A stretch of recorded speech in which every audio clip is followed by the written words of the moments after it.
Welcome to HorsePlayer Happy Hour. This is our show for Friday, June 18th. I'm your host, Peter Thomas Fornatal, back with you in the Brooklyn Bunker once again. Happy to be joined, as ever, on these HorsePlayer Happy Hour shows by a man coming to us from an undisclosed location somewhere in Massachusetts. He is a guy you know from all manner of other work, including his own eponymous podcast right here on the In the Money Media Network. He is TV's Matt Bernier. Matt, what's shaking? Oh, Pete, I've been looking forward to coming here and having some fun this afternoon because the day got off to a bad start, got involved in a little bit of a car accident. Oh, no. And to make matters worse, wasn't even my car. It was my father-in-law's Jeep. So luckily our car itself is fine. But, there was some debris that shot across the hood and whatnot. It's kind of a bummer of a way to start a Friday. So I'm looking forward to diving into these races this afternoon. It'll be a good distraction for both of us. I haven't told this story yet on these airwaves, but a couple of weeks ago, I wasn't even there to make matters worse. Susan was out visiting friends in New Jersey, and no one was hurt. It sounds way worse than it is, but there was a one-car accident, and our car, no one was in our car. It was just parked on the side of the street. A kid hit it, and nobody was hurt. The kid ends up flipping her car. Our car was totaled. And really? It was craziest thing I ever heard. But on the plus side, no one was hurt, and the value of the car we're going to get because it was totaled, I'm going to say is 2x what we would have got if we tried to sell it. So in the end, it was an EV play to allow the car. Hopefully everybody's okay in your scenario, and you're not going to have too many horrible conversations ahead of you. No, it was just terrible luck. I was waiting to pull out of the parking lot, and it's a notoriously bad parking lot to get in and out of, this time of year up here, the beaches, everybody's ready to go. A car was trying to turn into the lot, didn't see the car who was parked. Another car was trying to go around it, T-boned them. Part of the bumper shot across the hood of the Jeep, and luckily everyone's okay. I'm stunned because it was a pretty significant impact for those two. I was just either, you can look at it one of two ways and say I was extremely fortunate that it was just a cosmetic thing, or extremely unlucky that something somehow ended up hitting the Jeep as I was just sitting there waiting to pull out from getting coffee. It is what it is. Again, thankfully, everybody's okay. Looking forward to the races. Oh, did we lose PTF? PTF left. I was wondering why we were. Disappeared. I disappeared. I'm back now. I was playing around. I have a new setup today, but I got the gist of the story. It sounds harrowing, but better times are ahead. Better times are always ahead when we've got HorsePlayer Happy Hour going on, Matt. This is a season-long, interconnected bunch of contests.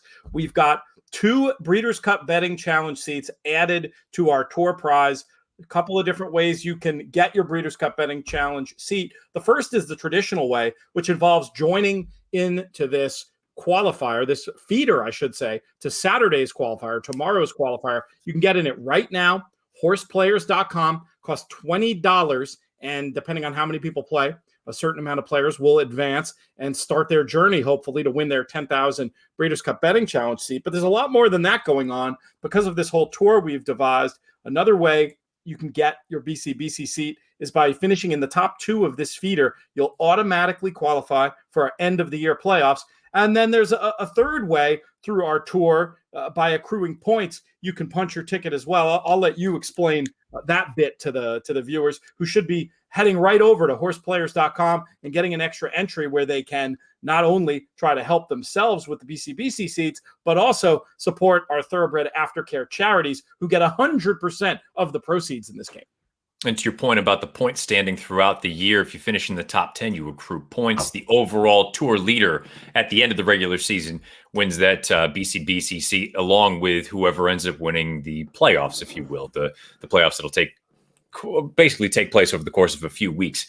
We'll whittle the field down, get to that final table, and whoever comes out on top in the final round will also get a BCBC seat. So there's a lot to play for. And to your point, we always have to remind everyone that the sort of VIG, if you will, ends up going to charity, goes to TAA and TRF. So it's always for a good cause. It's a low buy-in, gives you an opportunity to get involved, maybe get your feet wet. If you're someone who has never played in contests before, it's a nice way to do so. Come hang out with us.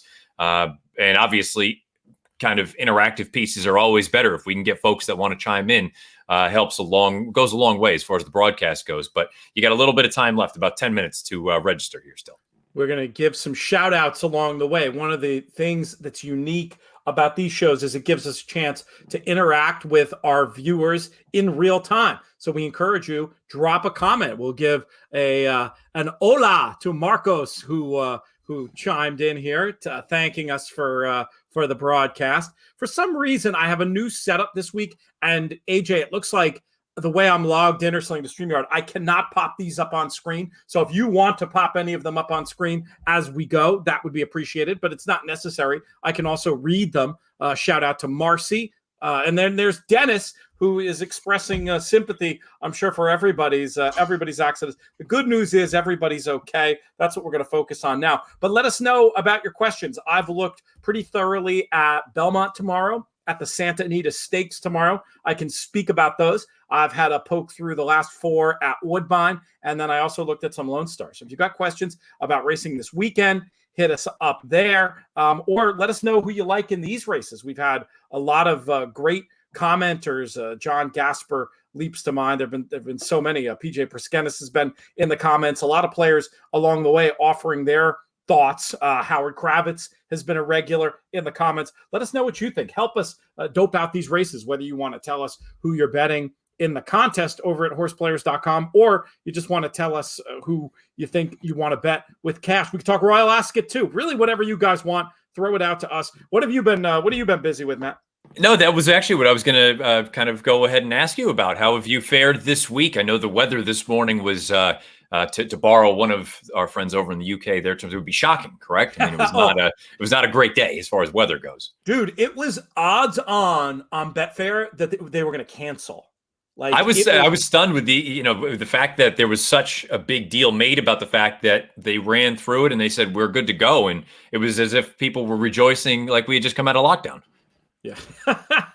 Well, can you imagine you wait this long for Royal Ascot? You finally this is your one day of the week. You had tickets to go, and then it would have gotten canceled. I can definitely see people and the reasons for their getting pretty excited about it. We had a question pop in there on the side from Oakley Jeter. I wonder what city Oakley Jeter lives in, asking about opinions for Ascot tomorrow. We did a whole podcast, actually. If you're interested, I'll cherry pick something to give out on the show. But if you want much more on Ascot, Barry Faulkner from attheraces.com and myself just finished recording a show where we go through all 7, my opinions being largely informed by Rob Dove, one of the top 10 pro punters in the UK today, who chimed in. But one horse I was particularly interested in, there's a Breeders' Cup tie-in, so we'll go with that. New Mandate, who disappointed at the Breeders' Cup, comes back here off the layoff and might get the right kind of setup to be shown to good effect. This is a horse that's been known to pull in the past, and with a fast pace signed on in tomorrow's race, which I have listed here as the 305, not super useful. Race number 2, we're going to call it. This New Mandate, I think, should be a good price, and based on that, the promise shown last season could be very interesting. But for much more, or if you have any specific asking questions, hit us up. For much more, go check out that podcast over on In the Money Media. Have you had a chance to watch much of this week? I've just been bits and pieces here and there, most of it from the social media standpoint. I did see the nice, I don't know if it's a 2-year-old that won for fun the other day. 2-year-old, maybe a 3-year-old, believe undefeated. I don't remember the name. I'm terrible about this sort of thing, but it was a couple of nice ones. Yeah, and I was just going to kind of piggyback on that and ask you, I mean, so far to date, what would you kind of call the most impressive performance of the meet thus far? The race of the meeting for me was the Prince of Wales Stakes. And again, I'm not just saying that because Breeders' Cup is our sponsor on the show, but Audaria, who was so impressive there, flying home at Keeneland, came back and took on Love, who is one of the more fancied of her generation. And to be fair, looked like was going to go by in the stretch. But this was nothing other than 2 fillies absolutely throwing it down in the stretch and putting on a show, pulling well clear of the rest, and Love looking like, maybe the next big thing with Audaria not too far behind. I would definitely recommend checking out that replay. And then there was the high drama today with Campanelle, also bringing Breeders' Cup form to the party. She didn't quite see out the trip going the mile in the Breeders' Cup Juvenile Fillies turf, but she looked awful good today. I mean, on desperate ground, to use another one of their phrases, looked beat and then just kept finding, and ends up actually crossing the line second, but goes up via a very justifiable DQ and in the Commonwealth Cup, and looks like one with a season of promise ahead of her for sure.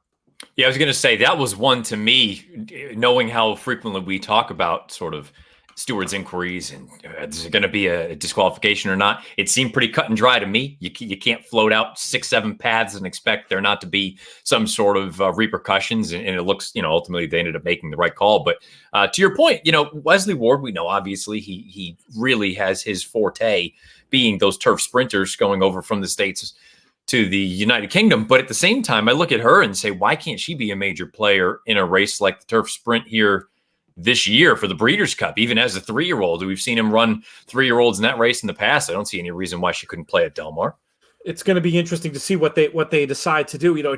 On one level, it feels like it might be sharp, but maybe not. I mean, we haven't seen her play. Well, I guess she did play that game, didn't she? In the race, she did go the flat 5 at Saratoga last year, didn't she? So yeah, that absolutely seems like a very logical place for them to target and then work back from there, presumably with another European target before. One other question for turf sprinters before we dive into Gulfstream and everything else here today. I saw Batash ended up finishing 4th, I think, in his race. Is it a product of maybe he was 7 at this point? Is he getting a little bit long in the tooth, or was it just kind of you can give him an excuse? I'll tell you what. I thought going in it was a great time to oppose him, and I wasn't sure about coming back at 7 off of surgery how this horse was going to look. And he half a furlong out, even certainly 1 furlong out, looked like he was going to win. I think he was just a short horse. Hearing some of the barnyard whispers afterwards, it sounds like they really would have preferred to have 2 more works in him.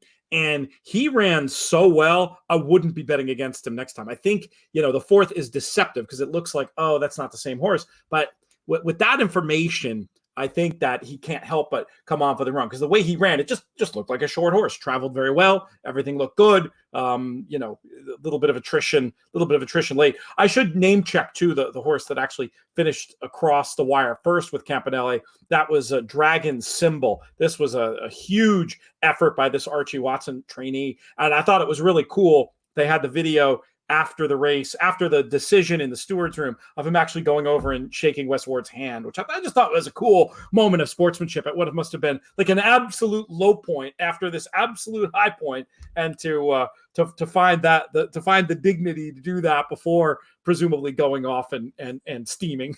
I thought it was pretty impressive. I could be wrong. I believe Oisin Murphy rode the horse who was disqualified, and he was quoted right afterwards saying, "Welcome to horse racing," or something along those lines. Where he then goes out and wins the next 2 and is now the leading rider. I mean, another amazing storyline today. I mean, what a lesson in that for all of us, not just in horse racing, but in life. You have these terrible disappointments. You can go and you can sulk. You can take your ball and go home. Or you can go out and do what you do and show people how good you are, and that's what Oisin Murphy did in that spot. Very impressive stuff. We are just a couple of minutes away from this race at Gulfstream. Matt, maybe we should pivot to that. Did you have much of an opinion in this 4th race here? We've got $35,000 claimers, fillies and mares 3 and up, going 7.5 on the turf. For me, it was just a field where Daddy's Joy, I understand the logic behind going this direction, has the speed figures, wouldn't be a surprise, but I don't know that this is one that, in my opinion, just is a standout in the field. I wanted to try to get a little bit cute. For a minute, I thought about the 3 horse in here, Mastering Bella. Unfortunately, the race that she comes out of after breaking her maiden has just been dreadful coming back. I went with the 7, Amunana. I don't know how you want to pronounce that. Emuna. I think going over to the turf for the first time, maybe it's not the sort of most obvious move, but Midshipman's been okay with turf routers, about 13%.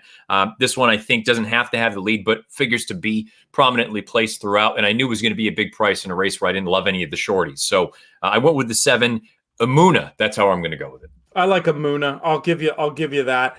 I was interested in 2 in here potentially. Rosa Star on the pace angle. I don't feel like 3-1 is a terrible price there on one who looks like she could maybe be able to get loose. Not a horse you're going to want to be banking on overly with the 1 for 41 lifetime career mark, but this is a little bit of an easier group. I thought the last run was all right. I wanted to keep her in the mix, and I feel like at the prices, number 9, Twilight, is maybe a little bit interesting. This one probably a little bit flattered by the setup last time, but I wanted to pick something at a little bit of a price I thought would be coming from a little bit more off the pace. Another not exactly winning to kind in this 2-lifer level with the one for 15. How did you evaluate this favorite? Certainly does seem a little bit comparatively unexposed to some of these rivals, but I was hoping that Rosa Star might be able to, just looking at pace figures, get ahead of this one.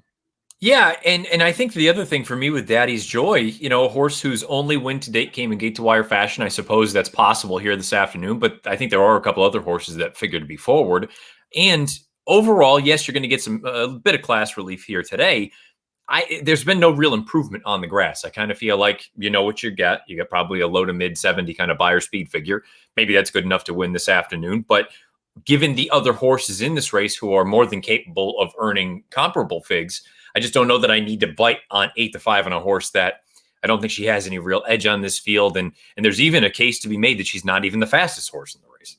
Yeah, that's that. I just think it's not gonna set up great. I'd rather take the other speed or look elsewhere. I'm sort of hoping they can go fast enough, maybe set it up for an off the pace run from a Twilight. But your Amuna case is certainly interesting at a big number. We got fan of horse watching. We talked a bunch about the Euros last week, and in fact, we've got that.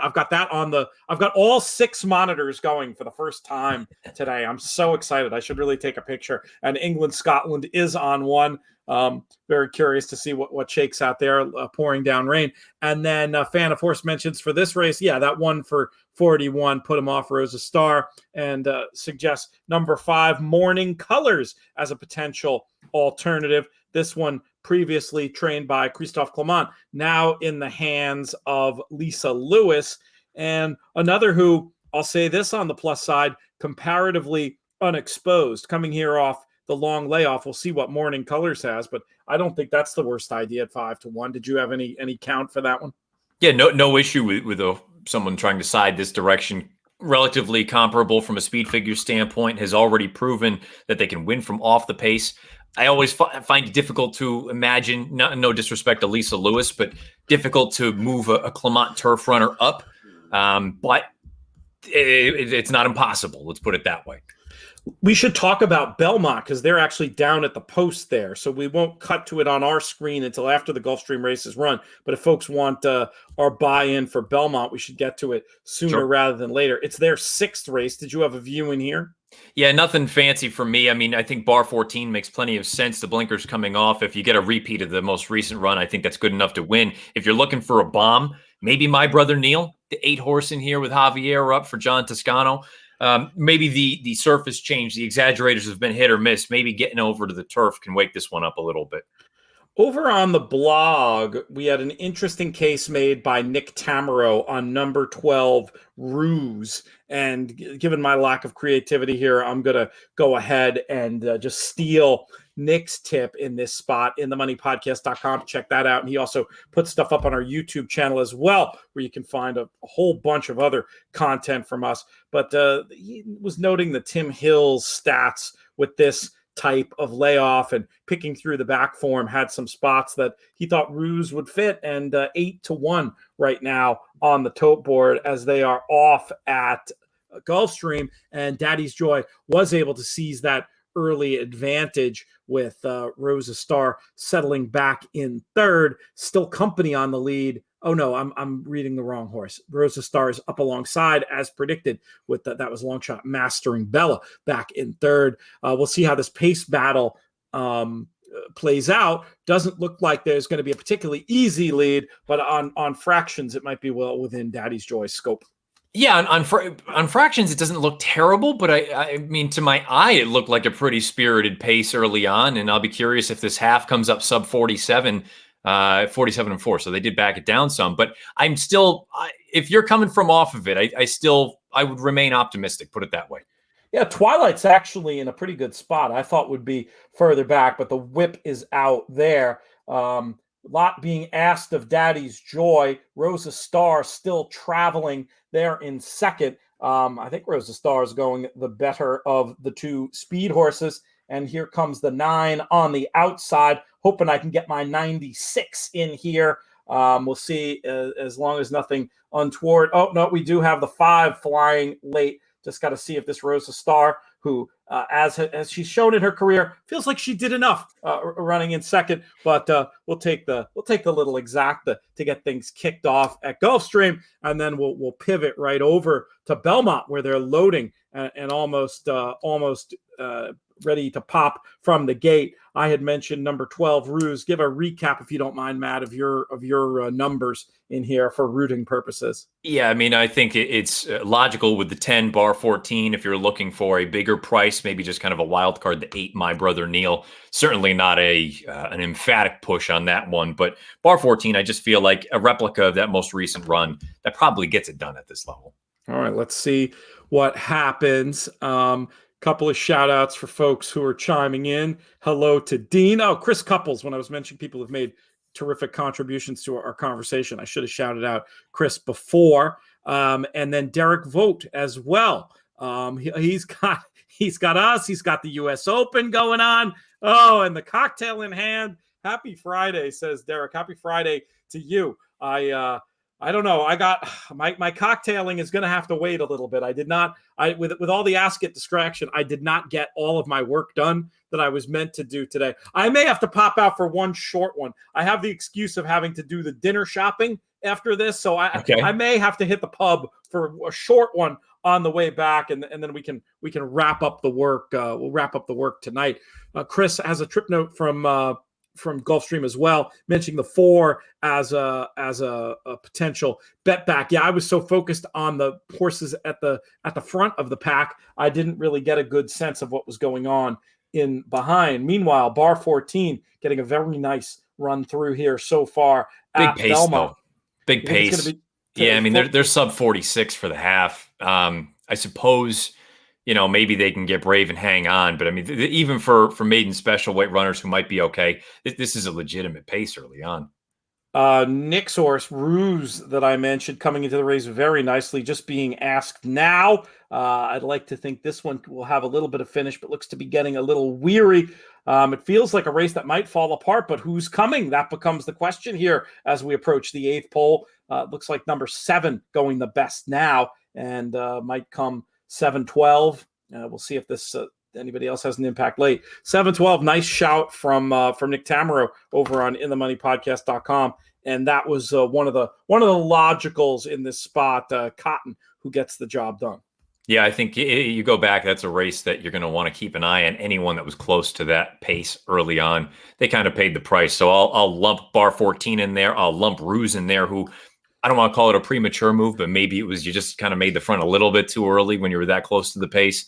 And then the horses rallying from off of it. This is one of those talking about trips and whatnot. Okay, great. You ended up a good third in there. Well, you had the run of the race. You had the pace fall down in front of you. So maybe you wanted to actually downgrade those performances despite the fact that they look better on paper. Yes, that's one of the ways you can get an edge looking at race flow, just having a sense of when the bare form isn't representative of the effort. And certainly when you're dealing with horses, one of the best ones of all, I talk about it week in, week out, making those moves into the hot pace. I think Ruse probably qualifies for that distinction. And sometimes you can bet against these horses when, whatever you want to call it, whether it's a high number on Jake Jacobs's racing flow numbers or a red pace on time form, those horses that just do their running late. And then if you want to take it to the next level, you look at those horses that have the setups. If they still aren't running even average late pace figures, you can definitely downgrade them in my experience. Who knows? You have to look at the next race too. Maybe they'll get a setup again and be able to get a piece. But very often I find those runners will be overbet. I would even go as far as to say not only can you downgrade them, in some instances, I would say just toss them. because Yeah. you're just not afraid of them really to, if they win, so be it. And I understand maybe it's easy to say that if you're playing a pick 4, pick 5, whatever it may be. But to your point, those are the kind of horses that they seem like they always get bet. And for one reason or another, they just can't take advantage of the circumstances. So yeah, I mean, I would just even go another step and say, if you really don't like the horse, and I think it's something that we all kind of fall into traps of, I'm afraid of this one, I'm afraid of this one. Take a stand, say, you know what, if they beat me, they beat me. Toss them out of here. Try to create a little bit of value by doing so.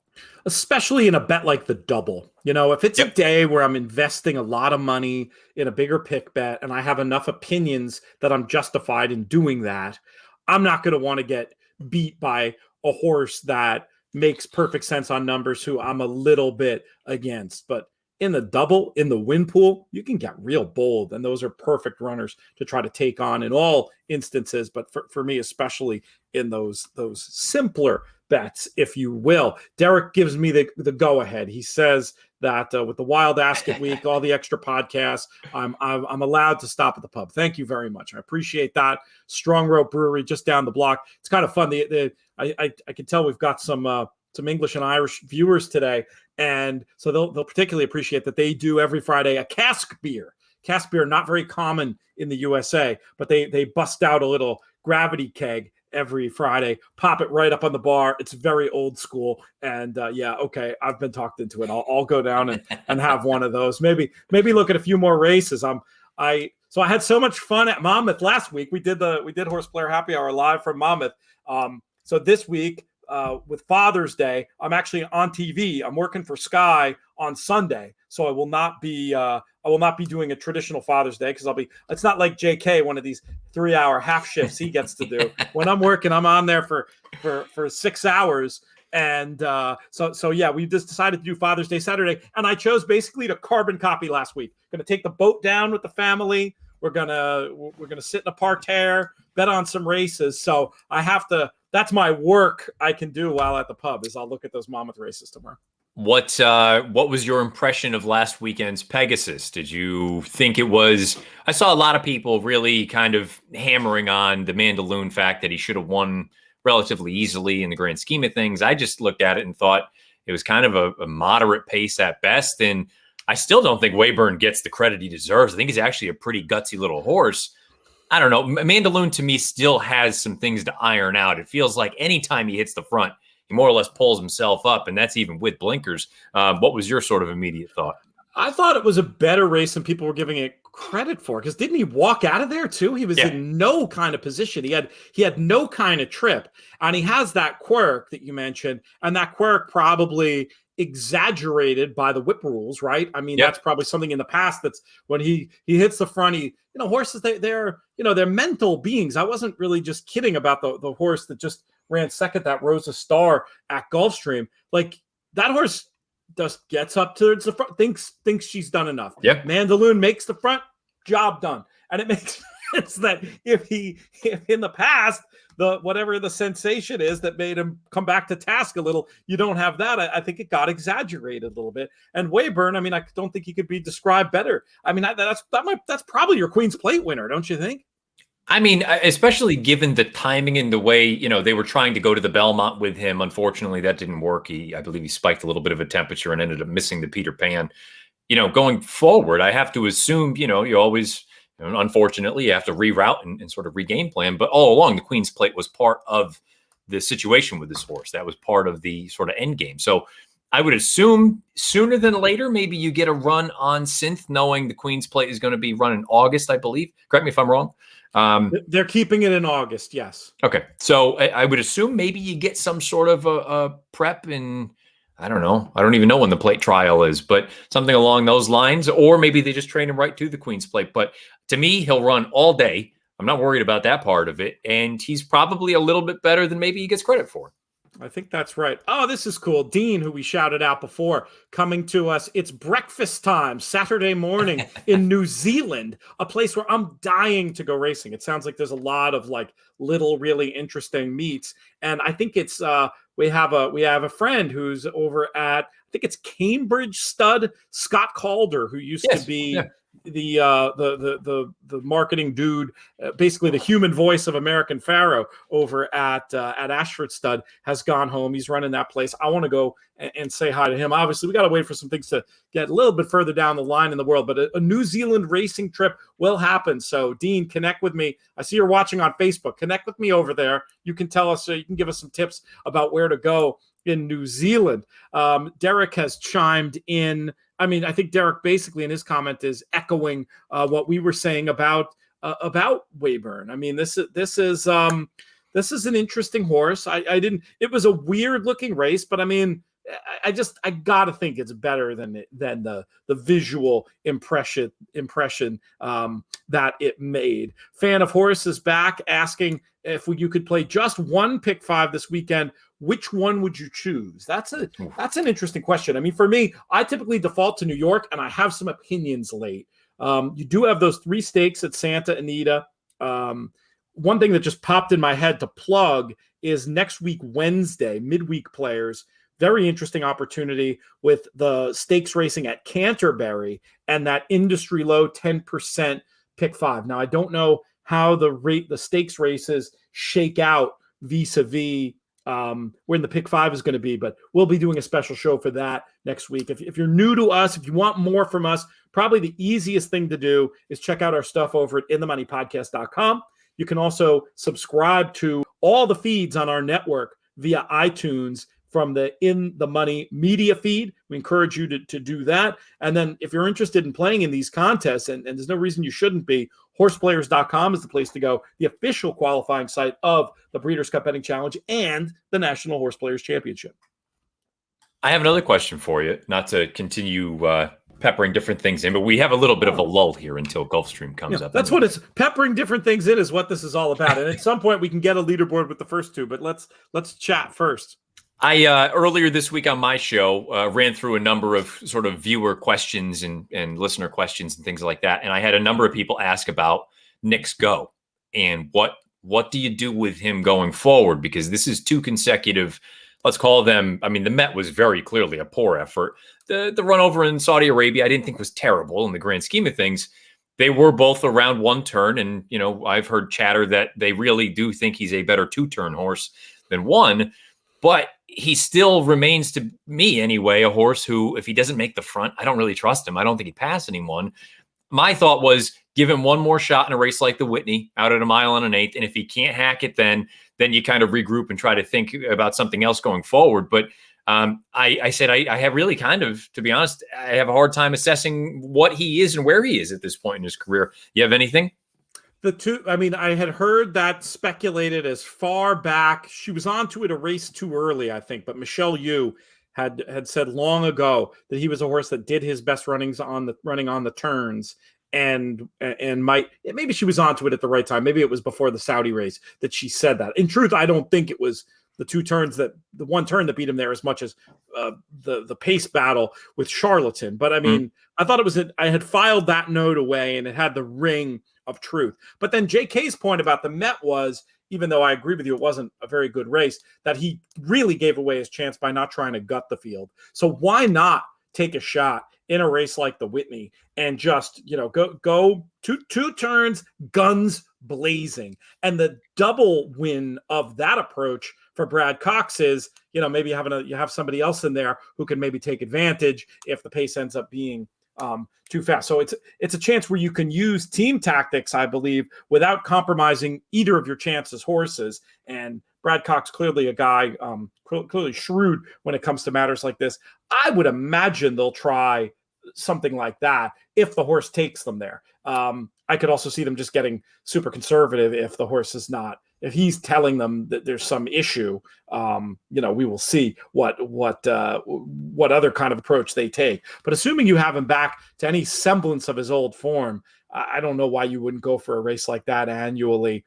Probably the second, third biggest race of the Saratoga meeting.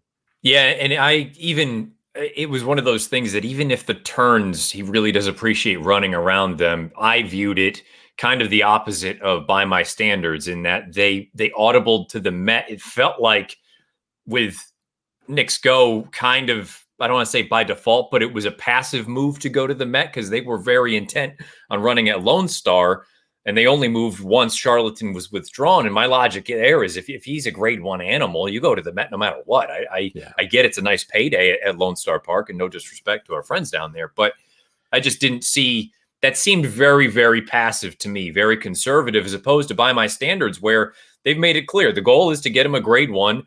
You figured it was going to be a short field. Yeah, 1 turn mile, probably not what the horse wants, but let's take a shot. And guess what? He nearly got it done. He finished a good second. So I viewed the 2 horses in that race in very different sort of perspectives. One from a more like, let's try it. And the other one from a, no, you know what? We're going to take a chance here. Always like to see that confidence ahead of the other way around. And that definitely gave fuel to the fire of the 2 turn, better at 2 turns versus 1, the fact that they were thinking that way. Chris mentions a possible scenario with Knicks Go, mentioning the idea of these horses going to race far away and then coming back and that taking something out of them. I mean, people often theorize about that, but the only data study, the only like numbers I've ever seen on it, you see just as many, if not more horses who are better later, and then some of the ones who never were the same had other potential issues. I guess maybe Arrogant would be a poster child for this type of idea of a horse that shipped and didn't come back. But I don't know. My thought is that's a narrative that I don't take too seriously, and I feel like I've seen just as many, if not more, of them come back and be better than ever. And I think that also folks, trainers, just the way they train today, even as opposed to 20 years ago, just know how to do that ship. So I'm not saying, Chris, that you're wrong, but it's not something that I'd be tempted to fade that narrative rather than back it. Where do you stand on it, Matt? I had a listener ask the exact same thing, and they used Arrogate as kind of their example. And to me, it's more on a horse by horse basis. I don't know that it's just sort of a blanket statement that, it's difficult to come back over here and run the same sort of race. Arrogate, I've gone on record. I sound like a broken record now. I think he just blew the engine over there. I think he ran so big that he was never, ever going to be able to get back to that once he came back over here. But, to sort of feed into the idea that it not all cases is that how everything plays out where they come back. I believe Royal Delta and Game On Dude came back to run the best races of their career, either in the first start back. And if it wasn't the first, they ran extremely well and then came back to run a career best. So I really do think it's sort of a case-by-case basis. And unfortunately, unless they've gone over and done it and come back, I don't think you really know how it'll affect any given horse. And it's one of those things. I know a lot of people talk about it with sort of the bounce theory. If you believe in the bounce theory, don't expect it to happen unless you've seen it happen.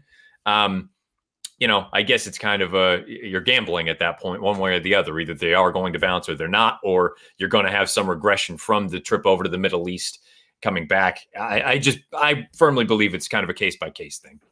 Let's take a look at this leaderboard, if we might. We'll see if I can read it with my new monitor setup. This could be potentially a challenge. No, it looks like it's going to be okay. We've got in the end 152 entries, so that means the top 15 are going to win their $179 entries into Saturday's BCBC qualifier. And just right now, rolling through, Kevin Harrell in first place. It's actually a tie with Dan Marquard. We've got Jorge Palza, Brent Pollock, Christopher Coleman, Andrew Uretsky, John Gasper. We just talked about him, and there he is with 2 entries on the leaderboard. Mike Gillum, Dylan Donnelly, who I had the pleasure of seeing at the Belmont contest, nearly the Tour winner last year, and fantastic contest player. He was actually just a guest on Redboard Rewind with Spencer Lugenbuehl, I believe, for his 100th episode. John Bowl III, Darren Schweiger, Trish Smith, who's been very active in our comments along the way here as well. Good to see that name on there. And then we've got Michael Robinson, John Erickson, and Dr. Anthony Trezza, who I believe is our producer's dentist. Am I getting that right, AJ? So that's pretty funny as well. Dentist? Yes, you are. That is my producer AJ here. Yeah, that is my eye doctor. Eye doctor, of course. I don't know why I said dentist. I knew he was an eye doctor. He's got the whole 2020 thing going on. Some great other names in here just to highlight. Great to see Steve Wolfson Sr. on the leaderboard. fantastic, incredibly important figure in really in handicap and contest history. If he's playing in your games, that's a good name. That's a good name to see. So lots of familiar names as we go down the line, including Derek, who's been very active in our chat today. Horseplayers.com. You can check it out. You can follow along on the leaderboard, and we encourage folks to get involved and to play next week as well, and the rest of the weeks on this HorsePlayers Happy Hour Tour. Peter Rotundo, good to see that name in there as well. Our tour leader, David Browning, back, of course. So many familiar names along the way. We've got about 5 minutes to this first race at Santa Anita. We'll put out a call to listeners. If you've got a pick you want to share or a rationale, go ahead and do that with us in this race.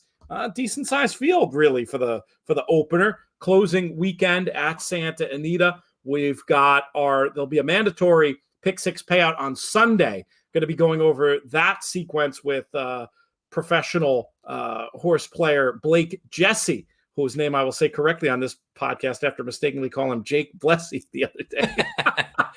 Blake Jesse will be joining me. If you want to check out our plus service and the extra content we get over there, inthemoneypodcast.com/plus. But it looks like they've got some fuller than usual fields and some good stuff happening at Santa this weekend. Have you taken a look at any of their stuff?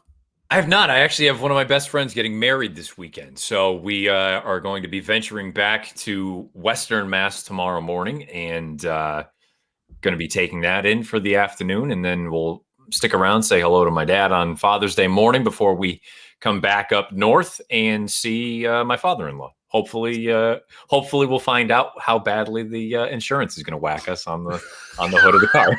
not the conversation. Yeah, not the conversation you want to be having on Father's Day, but nonetheless, sometimes the conversation you want to have. A lot of people chiming back and forth about our conversation about Dubai and all that. Some questions of races to tackle, but the next topic of conversation has to be this opening race at Santa Anita. I've got some races. I've got some notes here to go through right now. We're looking at the 3 as a 2-1 favorite. What's your quick thought on this one, Matt?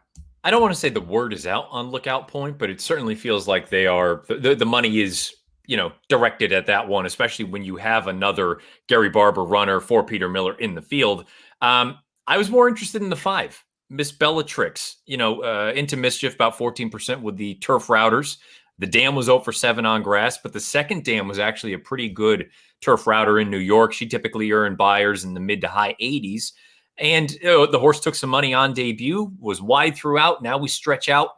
Second time out, moving over to the grass. It's not necessarily a high percentage move for Doug O'Neill's barn, but I just thought the price would be more, let's say, more appropriate on a horse like this. And you know what? I'll tip my cap and say if Lookout Point wins for fun, so be it. But I'll give the 5, Miss Bellatrix, a chance. Very interesting runner, I think. Has the benefit of that experience, which is good, and had caught money and had a real trip in there, I thought. So I'm with you that Miss Bellatrix might be the interesting one. I guess from a contest point of view, this is a spot where you can get super duper creative if you want, because you're looking at 2-year-olds in June going a mile. It's not something that you see all the time. Curious if anybody out there has anything clever. I'm actually tempted to. One fun thing you can do in the contest on horseplayers.com, the players who are playing, you can see their picks ahead, of course, in a pick and pray event like this, where all the picks have to be in. Steve Wolfson Sr., who we were talking about before, from his days at Harborview Farm, etc., team Affirmed, he's a guy who knows pedigree inside and out. If there's an interesting pedigree angle, he's probably found it in this race. If anybody wants to go and look at what he has and pop that in the comments for us. I'm just trying to go through looking for anything at a bit more of a price. This other Peter Miller runner has the benefit of experience, this flash of genius, taking off the blinkers today after not breaking particularly well. Ran a decent figure, but I mean, that's not an easy post, is it, for a 2-year-old going 2 turns?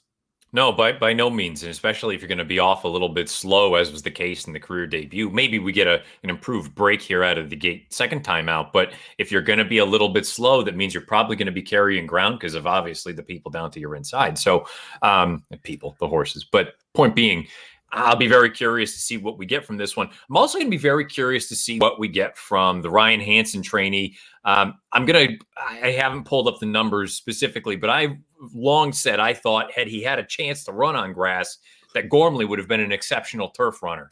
And now we have a 2-year-old. His 2-year-olds are starting to hit the track, and this one they're going to debut going long on the turf. We should have texted Michelle Yu before we got going. I know that was definitely a host fail to not get the skinny. Probably there's 0 minutes. It's pointless now. But yeah, Gormley. Yeah. One thing that I like also is that Shadow Thrower, the dam by Giants Causeway, 2 to make it to the races, and they were both winners. And one of them, Third Army, was okay, definitely at least okay on turf. Might need it, I suppose, but an interesting runner to follow, and certainly Ryan Hansen and Michelle, easy team to root for out there. Well, we're going to learn a lot more in just a couple of minutes here when they pop from the gate. Get your trip notes ready for this one with these 2-year-olds going 2 turns. We're sure to see some horror shows. By the way, it's very early for Gormley, but he has had 7 starters, 3 for 7. I didn't realize that. Pretty darn good start. Yeah, that's an excellent start. Point of entry, the sire of the other favorite we were talking about before, another who's done pretty well. First out, obviously, he's had a lot more opportunity. They're trying to just clear from the outside with the 11. That tactically is probably the right move, but we'll see how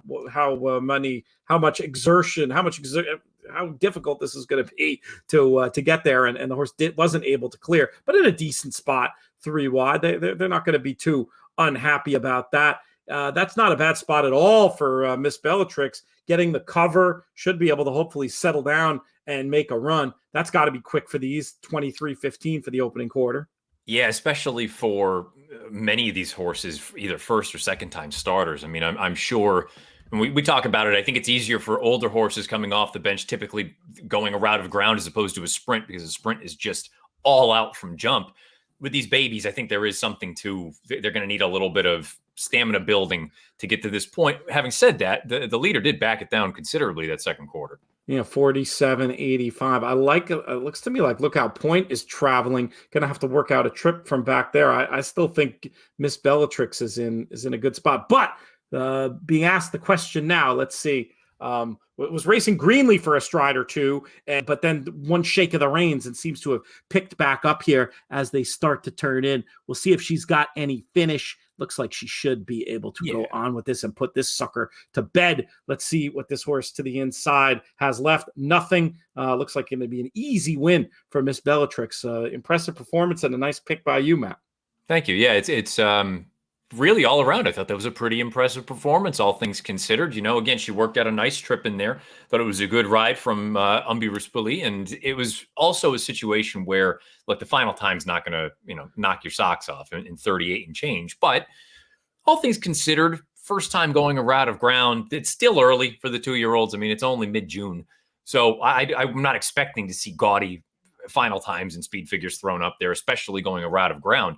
But at least you'd like to think that, okay, we got something to work with going forward. Let's hop over to Gulfstream where they're getting ready to go into the gate. We'll each give a quick word about this one if we can. We've got more babies going on the wet, fast dirt in this spot. A lot of first-time starters. Did you have one that caught your eye? I did. I like the 5 Octane in here. 9-2 right now for Carlos David. Past year, first-time starter, dirt sprint, 4 for 14, 8 in the money with almost a 2.5 ROI. Jaramillo up for the Arundel outfit. And the price is right on the 5. So Octane for me. I'll give a little bit of count to the 7 risk versus reward here, being by Practical Joke and being out of a Medaglia d'Oro mare. Maybe this wet dirt will move him up a little bit. Just an absolute guess up in a tricky little race here at Gulfstream. probably who breaks best is going to determine this one. And I suppose it's worth a shout to the one with experience, number 6, Lightning Larry. But this horse did catch a little bit of money first out, but I don't know. Doesn't it feel like maybe one of these firsters is supposed to step up and get the job done? Especially when you look at some of those pace figs, depending on, and I know they're not all cut out the same, but Timeform US had that as a slow pace throughout. So I understand probably was more difficult to try to rally at the end of the run, but you would have liked to have thought you could stay closer than 3 lengths if the pace is genuinely that slow. So I think if one of these fresh faces can pop out of the gate early and go out there and set a legit pace, I'm not going to talk you off of 3.5 to 1 on a horse with experience, but I would rather take a shot with one of the new faces. The 9, Forever Super, seems the steam horse here. Kind of a cool pedigree on this one with American Pharaoh and Warfront in there. I feel like a lot of the Cassie babies, now obviously some of them are great and win, but you get a lot of hype, and then I was just going to say, and then they're off slow, and boom, that's exactly what happened there. That was one I would be looking to avoid. And so, all right, your 5 is right out there. And I'll tell you what, this Forever Super, despite the tardy break, looked like was going to come and make a little middle move, but at 5 furlongs might be too far back already. We'll see what happens in this duel between the 5, who Matt flagged up, and the 6, the one with experience, Lightning Fury. I'd like to think Octane can hold this one off, but the one with experience traveling okay too. Forever Super trying to get into things, and everything else struggling a bit at the back of the pack. And we'll see if this thing can punch back on the inside for you, Matt. Yeah, I'm not ready to say it's over just yet, but it's certainly getting late. The 1 is trying to rally from the back of the pack. It looks like the experience is going to win out, though. But to be honest with you, that's the sort of effort. Granted, you're going to be dealing with, let's call it odds on next time out. But that to me is a classic case of a horse where, all right, it unfortunately didn't work out today, but broke like a shot, went right to the front, showed that speed, and just got a little bit tired. I would be willing to bet, unless there's a monster in the next maiden race that he runs in, that Octane will break his maiden in his next start. Yeah, I think that sounds quite reasonable. We've got 1 minute over at Belmont Park. God, I love having everything on the monitor at all times. This is so much better than my usual routine. And I think you could probably make a note on that Cassie runner too. Just, I mean, being bet like that pedigree and not breaking, like, come on, the horse has a chance to be a decent price next time potentially, or also maybe, that American Pharaoh Warfront, you're thinking turf right away too potentially. Sure. What did you think about this race at Belmont? Did you have any strong views? No, I thought the outside horse was going to be tough. Laura's Bellamy. Granted, I don't know if she's going to clear to the front, especially with that outside draw. A more appealing price if you don't want to settle for odds on. I thought the 5 Jamaica Joy was at least in with a chance from Mike Maker. Broke the maiden last time out, granted over a muddy sealed track, but another horse who figures to be relatively close. And again, if you're not sold on odds on, maybe Jamaica Joy, the 5 is worth entertaining. I was definitely thinking the favorite was a likely winner, but I thought this was another interesting Nick Tamaro idea on the 6 Vienna Code. It's a turn back play in a race where there, by his reckoning, was going to be enough speed to maybe set it up for something chaotic. So I'll tell you what, 20 to 1, and I think I'd rather go with the prices in here and take a little bit of a shot with 3 to 5 on the favorite, who, while a likely winner, that 3 to 5 feels at best just the price. Yeah, I suppose you can look at it one of 2 ways and say there's some legitimate signal there where clearly the horse is ready to roll, and Pletcher feels like he's been on quite a good roll over the past few weeks. Having said that, if you're just looking at the horse, there's nothing that suggests 3 to 5 in this field, to me anyway. I agree. More like an even money chance, Yeah. It was not 9 to 5 on the morning line. And I say that unless it's just strictly that 82 buyer that's staring you in the face. Now, granted, I think you also need to factor in Timeform US and buyer. They're not necessarily simpatico based on that most recent run. Maybe you want to factor that in as well, in that perhaps that buyer might be a little bit on the high side. That's 100% right. A 90 on the Timeform scale, 95 raw, but still, that's like a 75.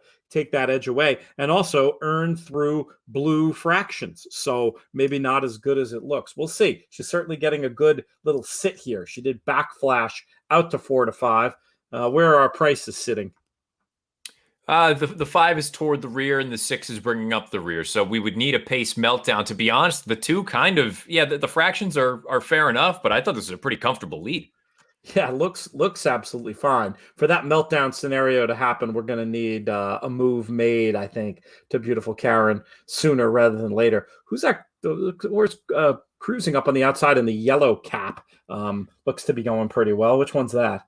Is that Diva Dinner, perhaps? Or I don't know if we're going to get any kind of run out of him. I think went wide and just seemed to lose the action. Meanwhile, up front, the speed horses are still there, and Laura's Bellamy making a little bit of a late move, but it's going to be the 4 Diva Banker, unless something strange happens here in the last furlong, who got a nice sit and change of running style today. It proves to be effective for this daughter of Central Banker. Dylan Davis and Ray Handel going to be getting the money in Belmont 7th. Yeah, a tough one for me to land on first time against New York breds, but I would call it a significant step up in class. This is back-to-back wins at prices. One at almost 20-1 last out against Open 8s down at Churchill. Now comes back at 11-1 and beats state bred N1X types. The horse is clearly good ever since Handel got a hold of her. I didn't see this kind of trip working out for her, to be honest. No, a little bit tricky to see, but a nice job by Dylan Davis, who's been riding well since coming back. And I do like that angle of new to New York breds, the sort of stranger New York breds. But this is a hard one to. It's just a hard one to see because, as you point out, in theory, the class of those races lower than actually what we're seeing here. So. I guess if you're trying to go back and figure out what did I miss? I suppose maybe, we talked about that fig that the favorite ended up with Laura's Bellamy. I mean, if you don't necessarily believe that one, I guess the 80 earned by Diva Banker, in theory, that could have been the highest last out in the field. But even having said that, I just thought with the class hike and a trip that I didn't think was going to necessarily be conducive to success, she was not one that I was going to have, but good on you if you did. You know what? Sean Borman just texted me. I just bet that winner at Belmont 18-1 and got 11-1. I won't say what he said. After she broke poorly. That's what we'll say. After she broke poorly. Let me ask him, what was your That had to be his money. That had to be, right? 18-11. Yes. That's a big chunk of change. I was surprised. When I was talking, I don't think I quoted the price, but I was thinking it was going to be a 17-1 shot. He's 3-dotting me, so we'll have his answer pretty soon here. We've got another nice little spot to deal with some questions and shout outs and all that fun kind of stuff. Let's see. We've had a few people chiming in on the past races. People betting against some folks who were betting against the 9 Forever Super in that Gulfstream race. Yeah, I mean, somebody made the point pre-race about how the 9 had the best pedigree, but the best pedigree when you're talking about a firster going 5 on wet dirt, like, I'm not going to say you can throw the pedigree out, but it just doesn't. It's not. You're getting, I think, a lot of times penalized in price. Unless you're talking about the best pedigree, like the speediest pedigree. Does that make sense to you, Matt? That absolutely makes sense to me. And I think you always have to factor in when conditions aren't, let's say, air quotes, ideal. When you have something that's kind of thrown a little bit of a curveball at you, maybe you want to factor that in. I also wonder, too, I know this is a Florida bred, so maybe this isn't the case with this horse. I always wonder at this time of year that perhaps you're getting started early with the hope of having a horse who already has experience. If you have high hopes for them and you're trying to have them ready to go for Saratoga or something like that, where, okay, maybe you want to run into Sanford on day after opening day or whatever it may be, or you're looking at the Saratoga special, during the middle of the meet, you want to get a race or two under your belt. Hopefully you break your maiden already and you can go into that race with a little bit of a foundation, maybe as opposed to some of the other horses who are just, we've seen many times in the past, first-time starters in those graded stakes races. So I always wonder about that. at this time of year for the higher profile connections, barn, trainer, pedigree, X, Y, and Z. I always think about that sort of stuff, that maybe, all right, didn't work out today, but maybe there's reason to believe that this is one to keep an eye on down the road. And now you got a race under your belt, or even if they're thinking Saratoga Stakes, yeah, you want that maiden win. And now, I mean, what comes to my mind, and again, it's not like I've studied the specifics of this pedigree, but maybe this is one that can get a maiden win early in the Saratoga meet, come back in the with anticipation. Yes. And make a little bit of noise there. So Sean just texted back. He also noted that there was a lot of figure disagreement in that race. He makes his own figures. He had an 84, so much more, even faster, even higher than the buyer. And he made the point. He said, I had a big fig on her, and when I double checked it, it seemed correct. The rare top figure horse that still pays in this country. Yeah. Yeah. And I mean, it is one of those things where I know Andy Beyer, that was always, reading the books, whichever one of the books you want to go through and read, they're all great. But the idea of when he was first making the figs, everyone was still just more or less handicapping on class. And really, when push comes to shove, if a horse is faster than everyone else, I don't really care. In most instances, they're just faster. I mean, there are exceptions to the rule if at the highest level you're taking on considerably better talent. But, as we kind of alluded to, maybe there was reason to think that this field is a little bit open for taking. And if you've got what you think is an edge, nothing wrong with that. So to Sean's point, and what we just talked about with that 80 buyer, if you thought that the favorites number was a little bit on the high side, Diva Banker all of a sudden inherits the highest last out fig in the field. I get it. My head always goes to race design at this point before figures, simply because of what Sean was saying there, that it's so rare that you can get an edge on that. And Sure. For me, in a race where I saw a lot of speed, I didn't see this horse getting this trip. I wasn't clever enough. But it's a good point that sometimes when you can just get back to basics, I mean, hey, if you can give me, again, 18 to 1's better, but even 11 to 1 on the figure horse, I'm going to throw in the figure horse most of the time if I'm paying attention.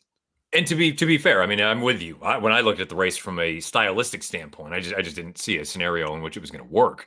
But again, if you're just faster than everyone else, I suppose, you factor that in. And that is always, despite the fact that there are, there's an abundance of really quality products out there from a figure standpoint, there is always something, and granted, it's a lot of work, but I would say at the very least, go through the exercise of trying to put together your own figs, because then you will have a much greater understanding of how they are created. And when you can really start to look at things and say, I think that may actually be a little bit off. And then there's a way that you could possibly take advantage. I'm not saying you got to go out there and make them all on your own like Sean does, or so many of these other folks that we know.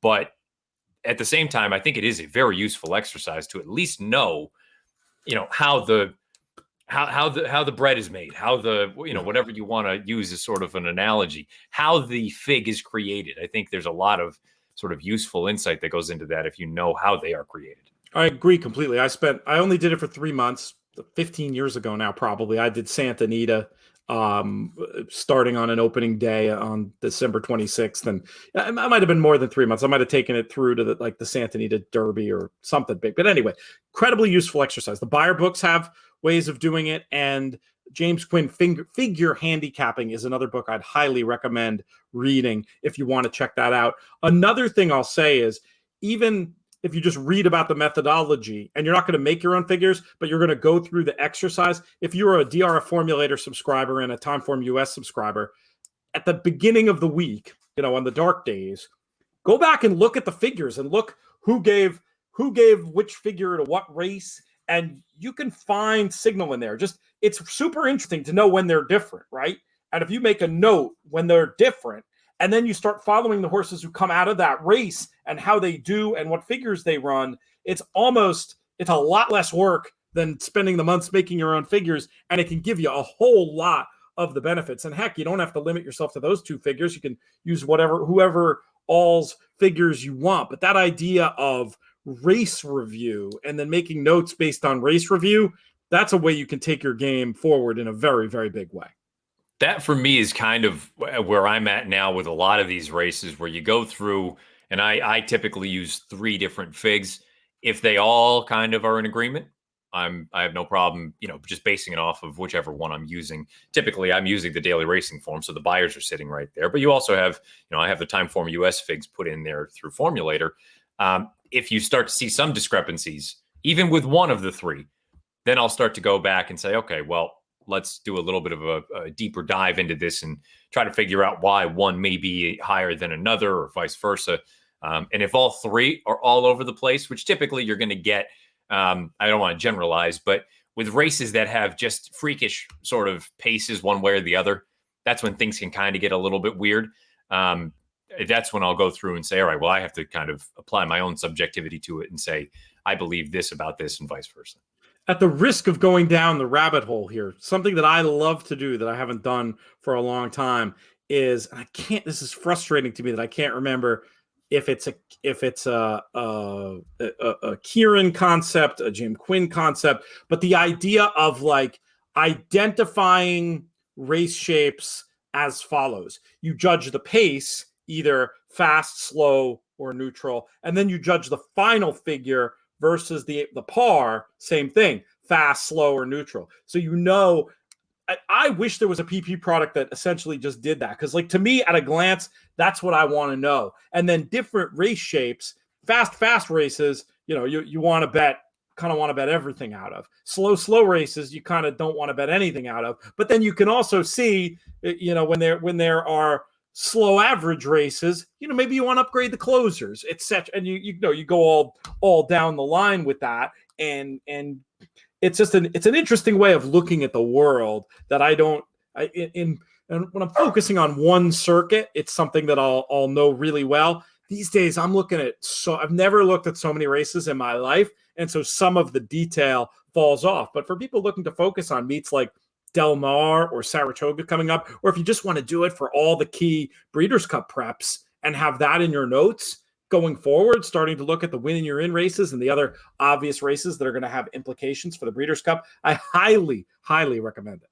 Yeah, I mean, and to your point about sort of the way races are run and the figs that are earned, I'll just cherry pick two because they're top of mind and they just happened. The Met Mile, which by my estimation for grade one runners at a flat mile, slow early and the final time wasn't all that sexy. Yeah, Meanwhile, slow. The Belmont Stakes, fast early, fast final time. At the very least, the top two ran enormous races. And as we talked about last week, I actually don't think the third and fourth place finishers really ran all that bad. And I wonder if you're going to look back in time and say, you know what, that Belmont, not only did the top two put on an absolute show, and maybe that ends up being sort of, you brought up last week, the Rags and Curlin race, or, some of these other Belmonts that we, come to mind just immediately. But maybe you go back and you say, you know what, the other horses that ran in there, sure, they got beat a country mile, but they were pretty darn good. And they came back to do some big things coming out of that race. Yeah, it's a de facto class drop, even coming back in at the graded stakes level. I mean, granted, that's a grade one, so it's a literal class drop too. But You follow what I'm saying. 100%. The same principle holds. Some shout outs. Oh, let's pop this one up, AJ, back from, it's a Derek comment from 356. I like this because it's, not only is it praising us, which is always good, but I like this visual. I always like to think of the people who are listening and watching. He's a happy in the money plus person. The extra content as well as the summaries on the thoughts. That is a fun thing about it too. We will send you like basically the numbers that we talk about in the show, so you don't have to take notes yourself. But the part I really like is he's out. Working cattle or out scouting fields. That's I like thinking of people in diverse walks of life and circumstances listening to and enjoying the content. That's super cool. We'll just give a shout out to Antonio. Ron, we'll shout him out as well. And we'll let Chris deal with some negative people in the comments. That's fine.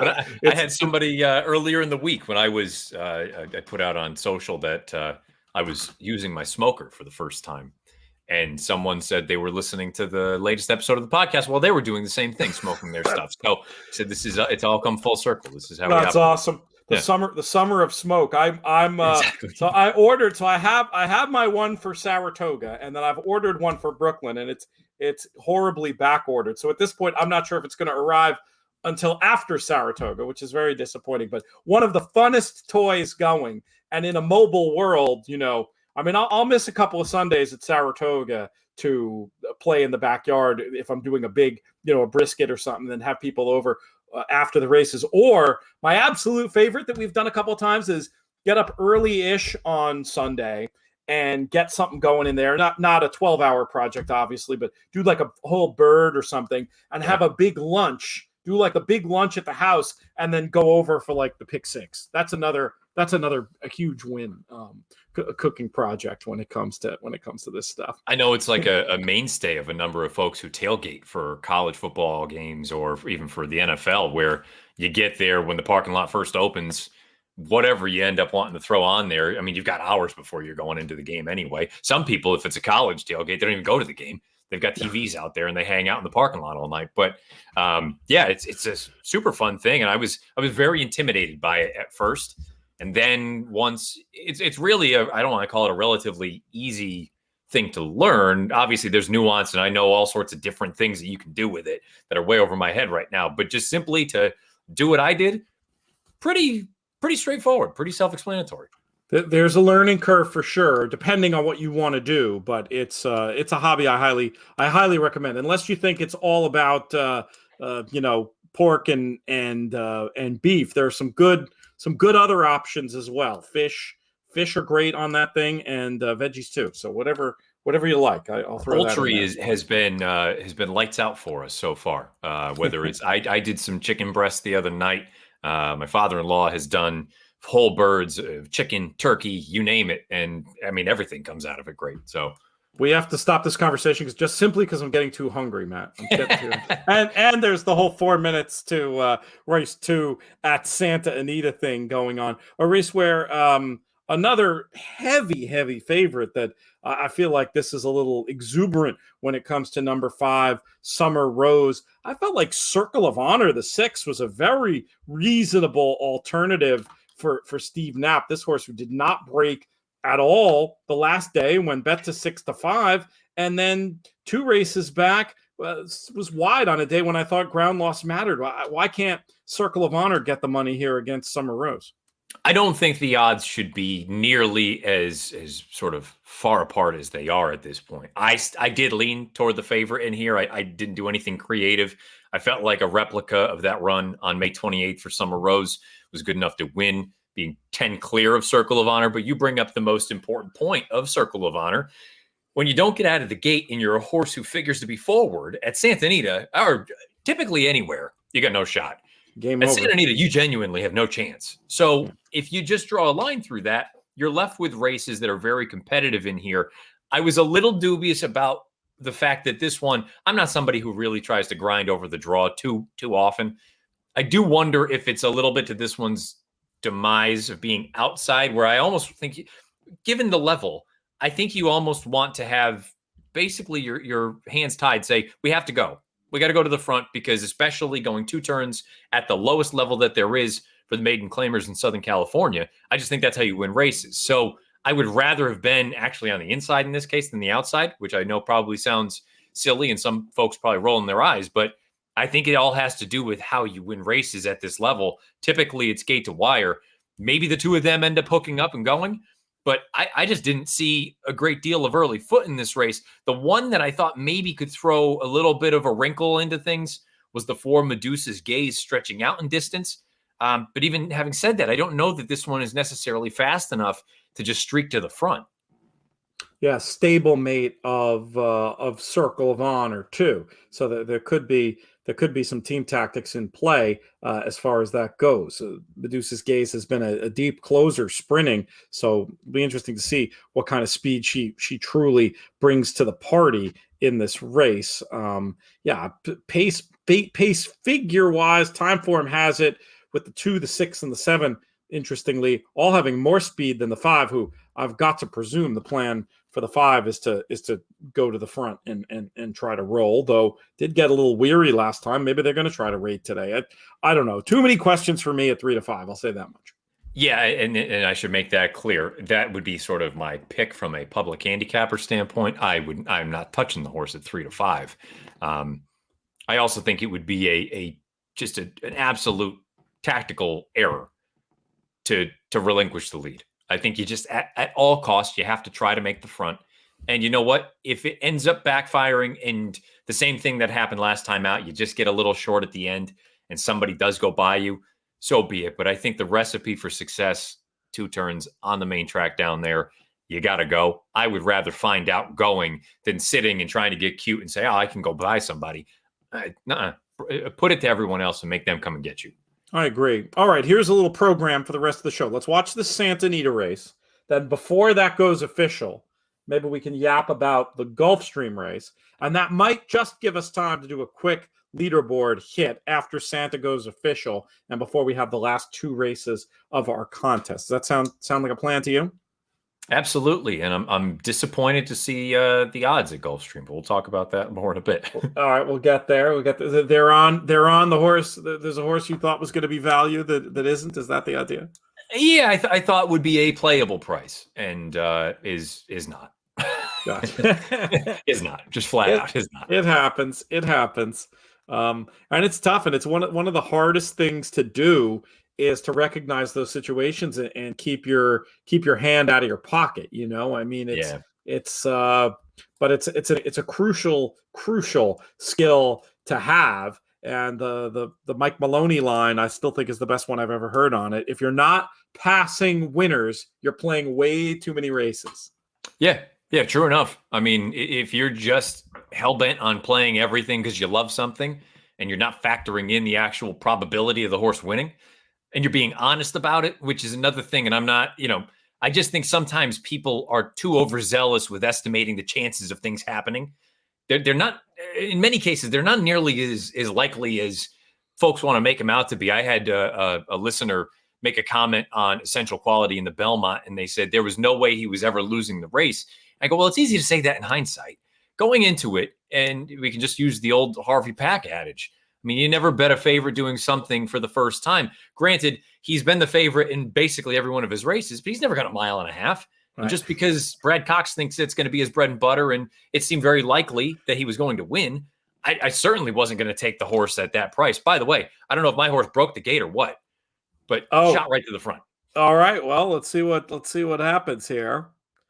The Deuce is trying to get up in there, but I mean, it was an electric break from the 5. Had 2 lengths on the field immediately. Oh, I just saw something problematic here about my power. Oh no! Oh boy, yeah, I'm gonna be able to make this work. I'm gonna just do a little shifting. I'll be right back. That's all right. We're gonna walk through the race here. 24 for the opening quarter. Again, at this level, I'm okay with the positioning here. I say I want to go right to the front. If you think this 23-1 shot is really going to be a nuisance for you, then you're probably not all that great. But I do think this is an instance where if the 5 doesn't win for whatever reason, it's not because they didn't give the horse every opportunity to get the job done. 48-2, even at this level, this is the kind of trip that you're looking at saying the horse should win relatively easily from here. If he is or she is, I should double check that, is what I thought she was going into it. And at 4-5, you would think you should be able to take care of this thing pretty comfortably.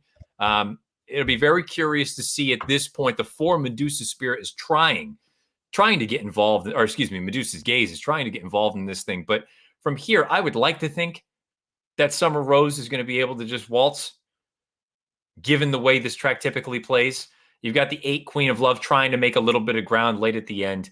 And the 5 is getting leg weary, but I think it's going to be too little too late here. Medusa's Gaze is trying to get into this thing, but it's going to be a 5-4. Did I speak too soon? Oh my, I might have spoken too soon. It might be a 45. That's going to be very close.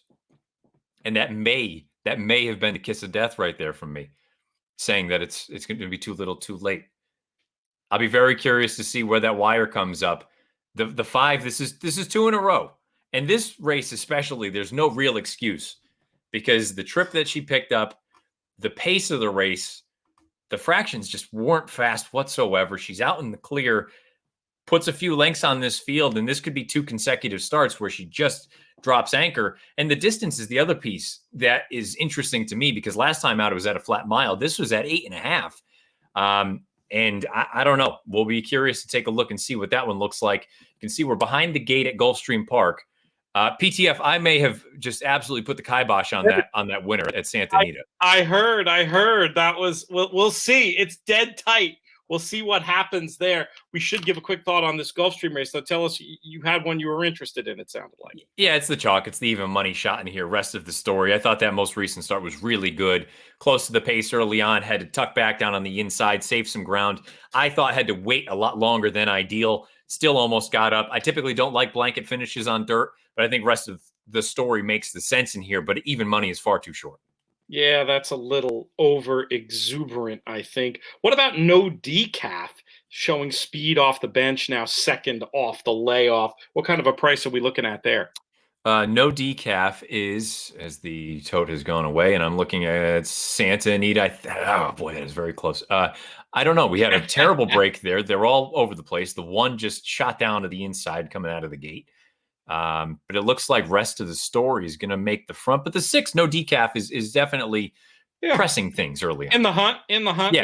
maybe a little bit ahead. These two might end up ding-donging a little bit. We'll see. It's weird. It looks like a little bit indecisive on the 2. Okay. No, they're grabbing. The 2 wants to stalk, it looks like. Now maybe going to go on through the hole. I don't really understand what's going on, but it looks like the 2 is taking the bull by the horns. We'll see if the 6 can keep up. Oh, big backflash on rest of the story, out to 3-2. Much more reasonable price. We also have a steward's review. So hey, I didn't put the kibosh on the 5. Summer Rose wins, but there's a steward's review, or there was anyway, about the start. So we'll see. I think. Were you serious when you said about you think you might have beaten the gate? Yeah, apparently that's what they were looking at. That's funny. I thought you were just using that like as an expression when your horse like makes the lead that quickly. I didn't realize you had literally beaten the gate. The steward's review was they kept looking at the start because somehow she ended up 3 clear within the first jump of the, coming out of the gate at Gulfstream. There really is no excuse here. This horse should be able to hang on, but I almost screwed up the folks with the 5 at Santa Anita, so I'm not going to say that now. I think you're okay.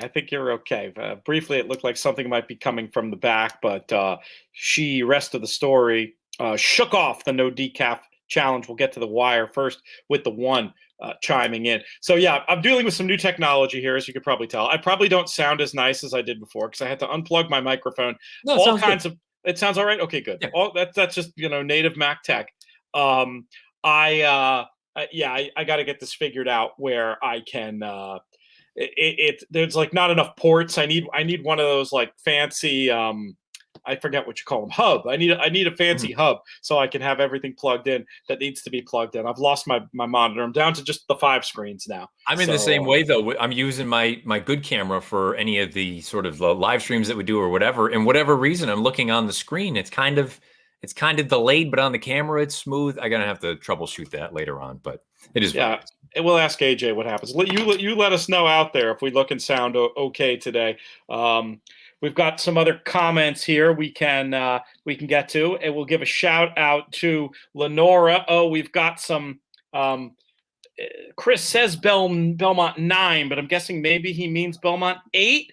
But which we have 2 minutes until. Yeah, so let's get to that right now. Giving a little push to the 9 at the price. What did you think of this Belmont race? So tell me if I'm crazy. I thought Wild William was interesting, the number 3 horse. My only problem is the horse has only ever won on the lead, and I just don't see him getting it here. But from a fig standpoint, I think his best races are very capable of winning this at 7-1. I just don't know if the trip's going to work. Yeah, that was my question, was just how's this trip going to work out for a horse that I feel like wants to lead, and you've got on time form 3 runners who look faster early. I was thinking, especially because 6 on the turf at Belmont, very often you are able to close anyway. And then when you put this level of pace into the mix, all the more so. Who is likely to benefit from that pace? Probably the favorite. Scuttlebuzz might end up just getting a great situation here for Manny Franco and Rudy Rodriguez. Anybody else that you liked in here, Matt? Maybe something with a profile to something we think could sit and come from off of it. Do we think that Rosario on Veterans Beach. I could see him, just the way he likes to ride. I could see some quiet early Rosario handling, moving Veterans Beach up for Christophe Clement. That might be one at a little bit more of a price with number 4, but I wonder if I might mess around with a 1-4 exacta. You know what the thing of it is too, and this may be just being stubborn. I am looking at this saying, while he may not make the lead, I still think the price is worth gambling on. I mean, he's 7-1. And again, I think his best races are every bit as good, if not better than anything else anybody can run in here. So he's not a likely winner, but I'm going to throw a little something on him just because if for whatever reason he can pass horses. This is also the first time going out for Kelly Breen. I want to at least find out. Yeah, I agree. I would not try to I was giving you my view, but I didn't mean to talk you off. The other factor is no. Look, you and I looked at it the same way. Yeah. The other thing, though, in addition to the new barn, lots of time, right? I mean, it's a 6-year-old. He probably is what he is at this point. But new barn and time, maybe they've been working on other things with him. Maybe the whole plan here is to hold this one up and come running, in which case I'd really like him based on the figures. So there's a case to be made. Yeah, and I do think there's still that piece of, you have to think of things from a probability standpoint in that, look, he's not likely to make the front, but if he does, or if he can actually sit and pass horses, 8-1, that's suggesting that he wins this race about 11% of the time. I think he wins it more often than that, and I'm just playing the numbers in here. And he's getting a decent sit. It looks like they want to be stalking, and perhaps being able to sit just off that lead could pay dividends. We'll see how fast this is. The way they're strung out, I think it might be playing out pretty quick, and maybe the likes of the 1 and the 4 can get into it. The 4 is also doesn't have a bad sit at all if they're like just going a little too fast. I like where Rosario has Veterans Beach. I love where my horse is if he can pass runners. I think it's been, in the grand scheme of things, a really good trip. I just don't know if he'll go by anyone. Yeah, we're about to find out here in the lane, 44.50, and here comes Veterans Beach, and here comes Scuttle Buzz. Here's your got a good chance at my 1-4 here. Let's see if we can get that to go.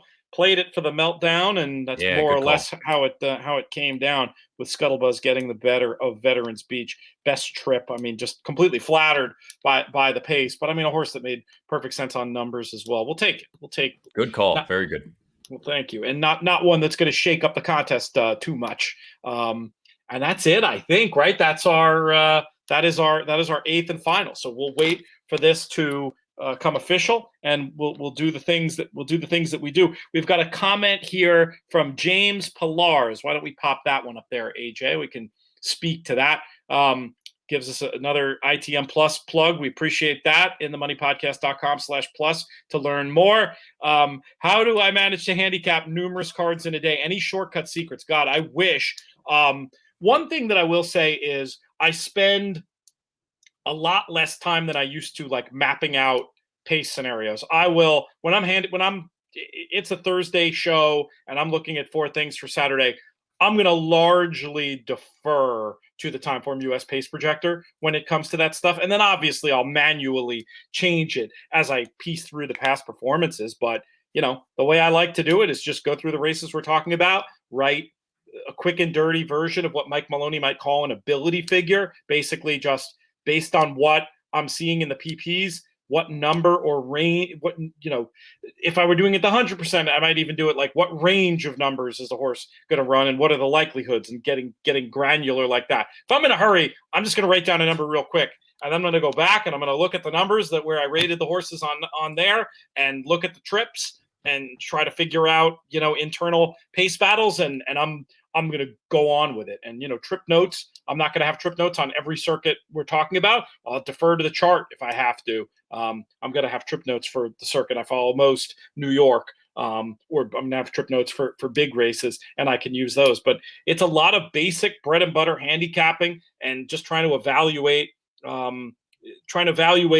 those internal pace dynamics. That's one thing I feel like you can do relatively quickly that can give you a pretty decent opinion. I mean, that race at Belmont being a a decent example of that. Just, okay, I'm going to play this one for the meltdown. Or conversely, you might say, I'm going to play this one for the pace to hold together and use these two pace setters. Or I'm going to concoct a scenario where I'm going to bet against the second and third best speed, even though they might be the second and third choices, and try to stitch together an exacta that way. So, I mean, those are some of the quick and dirty things I do, but I'll tell you what, that's not enough for betting.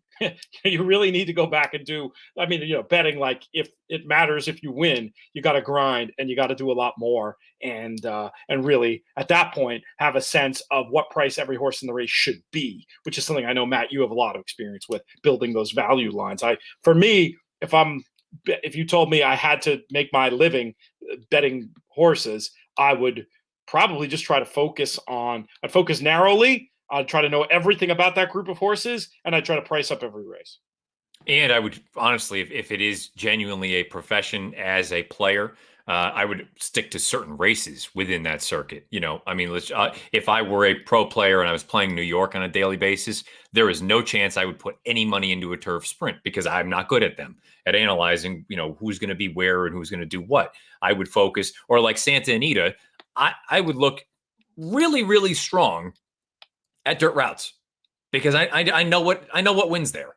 Now, you may need to sort of create some value because you don't want to just settle on 4 to 5 shots. So you may need to shop around and try to hook up a double or something along those lines, or try to exploit one of the other pools out there, whether it is maybe you have an overlay in the place pool or something like that. But to your point about sort of the down and dirty, if you're trying to do a number of circuits, it's the pace situation, which again, you can use Timeform US's pace projector. I think that's the easiest way to do it.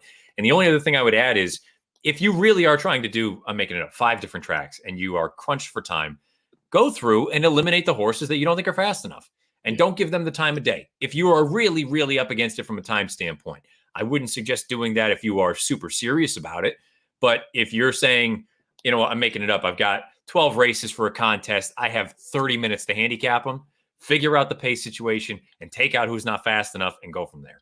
That's a very good thing to do. And I agree. You're going to miss some huge prices if it's like what you're trying to do.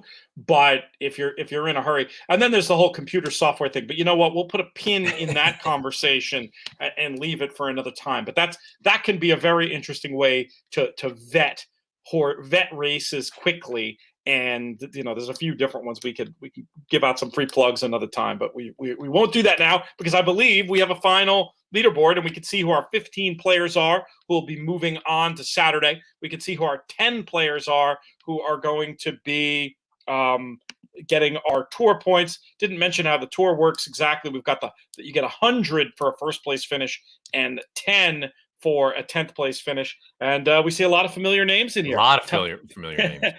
Todd Van Dree is our overall winner at 80-20. Andrew Uretsky in second. Stephen Dudenoff in third.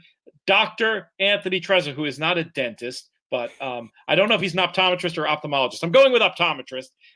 He finishes fourth, getting those valuable tour points. Peter Days, Dylan Donnelly, we talked about before. Wendy Long, who's a long-standing contest player, a fantastic sports writer in her own right. Peter Rotundo gets his name up there. He's eligible to play now that he is no longer an employee. Chris Couples, great job. Been in the chat all day. Excellent to see him there. And then Matt Miller, big friend of all the ITM programming. Good to see him getting some tour points. We'll do a tour leaderboard early on in next show. And let's, Matt, I'll let you read out the other 5 who will advance to play on Saturday tomorrow. Jorge Palza finished 11th, Michael Robinson 12th, Darren Schweiger in 13th, Gary Blair in 14th, and Terrence Severson in 15th. Those 5, along with the top 10, they'll all qualify for tomorrow's BCBC qualifier, which you can just buy your way into over on horseplayers.com. And unfortunately, they just miss out on points as far as the tour is concerned. But good news is you're right there, and you have every reason to come back again next week and play again. There you go. Goalless draw in the soccer, the world football, whatever you want to call it. Proper football. You could even call it that if you want. It won't offend me. England and Scotland finish up at the same time as us, which is kind of funny. Match went basically exactly as long as the show. What else? That's it. I think we're wrapped here. We'll be back next week.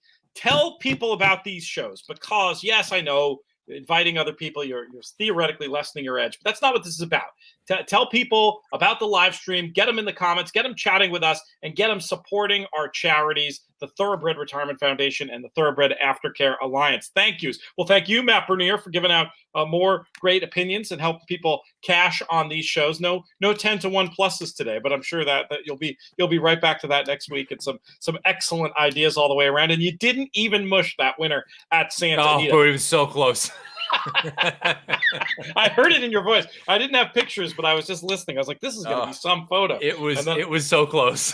Oh, too much. Well, thank our friends at the Breeders' Cup, of course. We love working with them, and I've loved coming up with this project that helps equine charities and helps horse players, frankly. Great working with them. AJ Wash, producer AJ, really appreciate his help pinch hitting for producer Craig. Great to get a chance to work with him. Thanks, though, most of all, to all of you out there for listening, whether you're watching on our YouTube channel on demand or sticking with us live. Definitely try to join us live next week. We'll be back once again, roughly 3:15 on Friday. That's going to do it. This show's been a production of the Breeders' Cup and In the Money Media. On the In the Money Media side, our business manager is Drew Coatney. Our chief creative officer is Jonathan Kinchin. I'm Peter Thomas Fornatal. May you win all your photos.